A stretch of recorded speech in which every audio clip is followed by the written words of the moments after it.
Good evening. This is Susan Augustin coming at you on day 33 of my who knows how long Facebook challenge. And sorry I'm coming at you a little later tonight. I have some of my kids have come home this weekend and brought more things than I get to try and figure out where we're together going to try to figure out where it's all going to go tomorrow. So my office has become kind of the place where everybody put their things when they first came in the door. So anyway, what I wanted to talk about tonight was something that changed my whole life. And a lot of you have known me since I was young.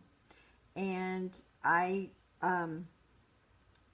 when I was 20 years old, this is the anniversary week of my time of coming to the Lord, and that would have been in 1980, June 28th. So this is the week of that, and I'm always kind of mindful of what happened. So I just want to tell that story. And what happened to me was I was in college and had finished freshman year of college and was going into my sophomore year of college, and I was had a group of roommates that we had all rented an apartment in a pretty scary area of Columbus. I went to Ohio State University, and we rented an apartment in a pretty scary area. And when summertime came, everybody, when we signed the lease, had said, yeah, I'll be there for the summer. I'll take summer classes. And everybody bailed. And so that left me, because I was so wise in putting my name on the lease alone, that left me with this 5-bedroom apartment in a really scary part of Columbus. And if that doesn't bring you to Jesus, I don't know what does. And what was happening, honestly, on the times that I was out late at night or that kind of thing, it was really scary, because I didn't have a garage, so I had to park behind it and get out and kind of walk around the side of the building. It wasn't well lit. And, I think there were 2 or 3 locks I had to use my keys to get into, and then go up the stairs to my place that was up on the top 2 floors. And it was a kind of a scary time. It was a scary time, especially to be living alone. And what started happening was that I had heard those Left Behind series, and I don't know if you're familiar with those, but there's always been movies, even years ago. They were, kind of not well done movies, but they were movies about the end of the world and everybody getting raptured.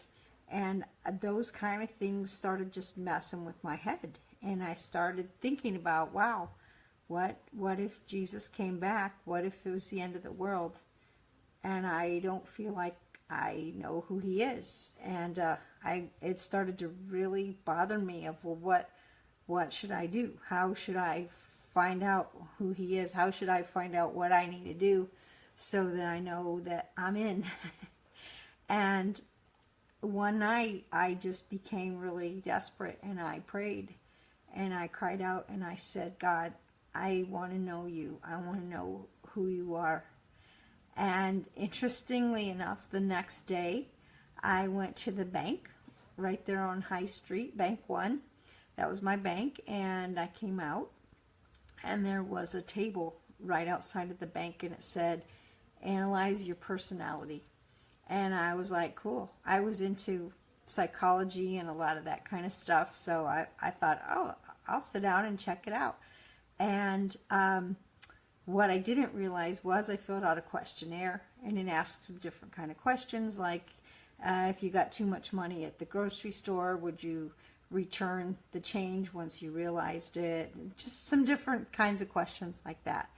And when I finished answering them all, I handed it to the lady, and she reached over and she picked up a Bible, and she said, let's just see how your answers match up with the Bible. And I think I probably scared her, because I said, are you a real Christian? And she's like, Yeah. And I said, what do I need to do to become a Christian? And she told me right then how simple it was to just believe that he died for me and for my sins, and ask him to come into my heart and forgive me.